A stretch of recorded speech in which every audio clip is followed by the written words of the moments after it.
Hey guys, it's Burgos here, and today I want to talk about one against everybody.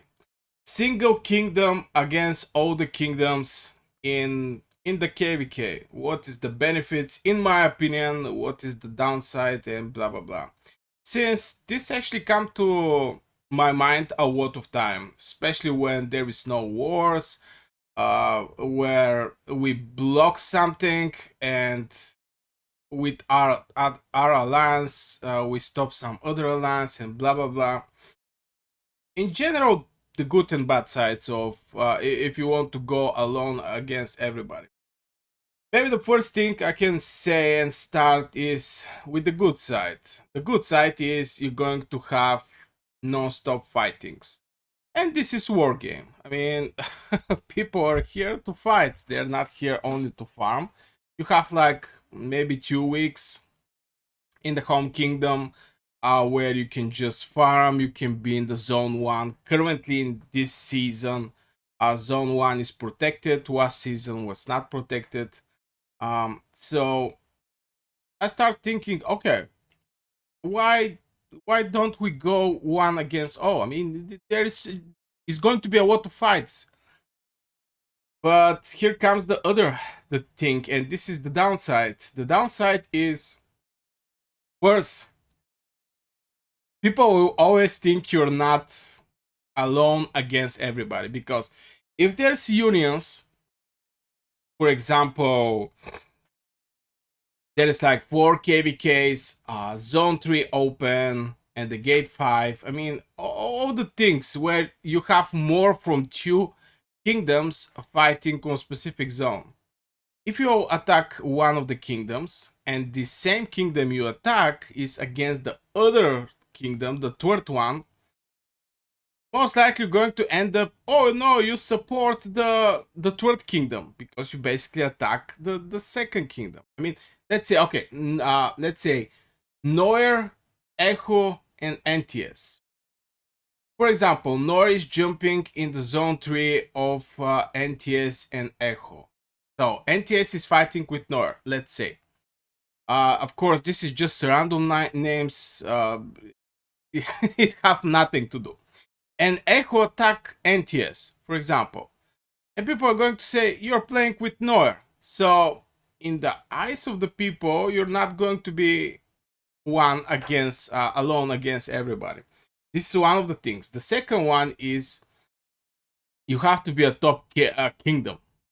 Period. If you want to do one against everybody, you have to be just top kingdom. If you're some small fish, most likely you're going to get blocked in the zone 1, especially if the people that is close to you, the kingdoms that are close to you are in union. You're basically going to get sieged. One of your gates can be sieged from one alliance, the other one can be sieged from the other one, or from the other alliance. And even if you want to go out from this situation, you can basically go out from the zone 1, uh, and you attack one of the alliances that are holding one gate.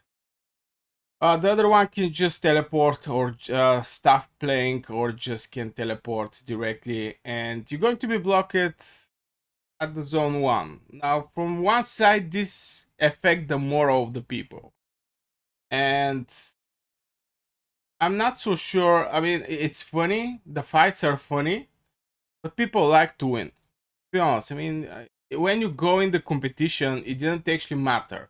You can be chess player. You can be, I don't know, League of Legends player, whatever you are. Every time you enter in some kind of competition, you're looking to win. Now I know that rewards are not the same, because back in the days, the main target was the dragon. The dragon was giving the best rewards.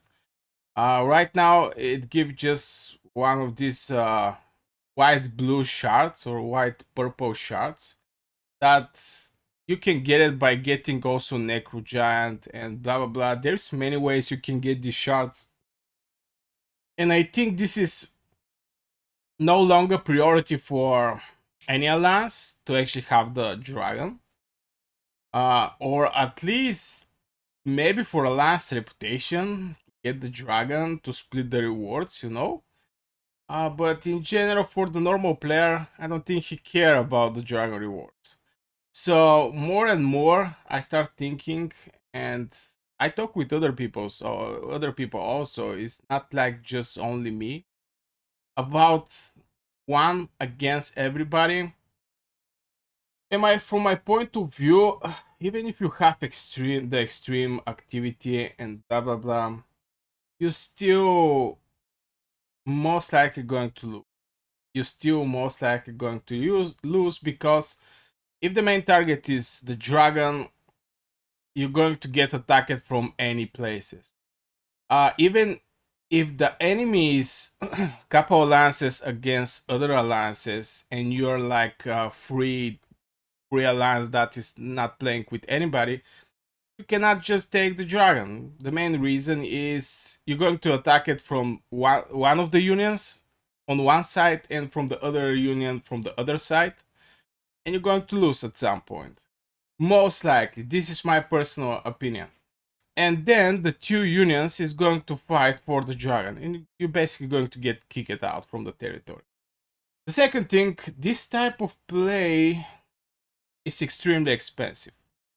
Now, if you can lay back a little when your union protect your lands, or for some reason, you know, you can lay back and let your allies to hold the front or to attack. When you're one against everybody, this is extremely hard to happen. So even though that I was thinking and I was like, oh my god, we should just not unite with everybody. This is going to just bring a lot of fun, a lot of fights.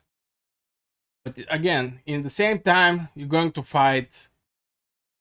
Your people is going to get drained. Your hospital is going to get full. And this is if you're top alliance.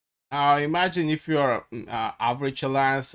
I mean, in the KVK, or the most small one. It's just completely pointless.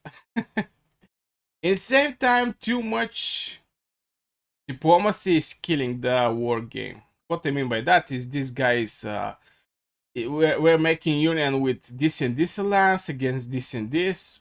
It's extremely hard to be even. The unions to be even. For example, like 20 billion against 20 billion. This is extremely hard to be achieved. So always one of the unions from first look will look more stronger. And yeah, but in general, I still think the diplomacy is the best way to go for this game, and for winning the season and in general the reward. Because yeah, when you enter in competition, you're looking to actually win. Now there is a lot of complainings. Oh my god, oh boy, complainings about 2 against 1, 3 against 1, 5 against 2, and blah blah blah. Most of the times, this is poor diplomacy and poor strategy execution. I don't point specific lines that is happening. For example, was season we was fighting against Nova Echo and Nova Avengers, and there was a huge chance Nova Avengers to be in our situation, 2 against 1.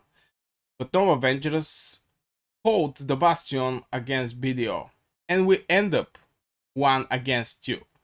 And this is strategy execution in general. They execute their strategy very good, and we end up in this situation. So some people are going to complain about that, and you see people are complaining 2 against 1. Now imagine if you go alone against everybody. Things are not going to be good. A lot of people are going to just stop playing. I think this is going to break the morale of the people, and it's extremely dangerous move because it can break your alliance. So yeah, after I was thinking a lot over should one alliance play free for all, basically each alliance against each. It's extremely hard to play free for all because again, one alliance can be between 2 other alliances and is going to get attacked on both sides. So this is not cool feeling. But if you are one of the alliances is in your union, they can help you, support you, and you can just lay back after long fightings. So the thing or the future of uh, one kingdom against everybody, I don't think is having any kind of future. I think still we're going to have unions here and blah blah blah. And again, this competitive game, you don't enter to lose. This fun factor that people are talking about, well, let get beat at 10 times, and I'm going to ask you how fun is for this for you. Most of the people are not going to have fun in this.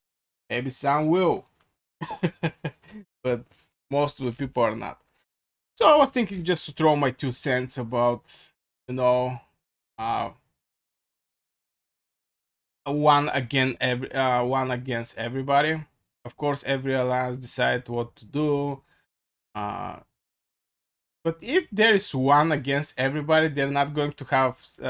There's not going to have any betrayal stuffs or union breaks. You're not going to have to, you know, uh, take care about the opinion of the other alliance. It's basically your own opinion that is going to rule the direction of your alliance and blah blah blah.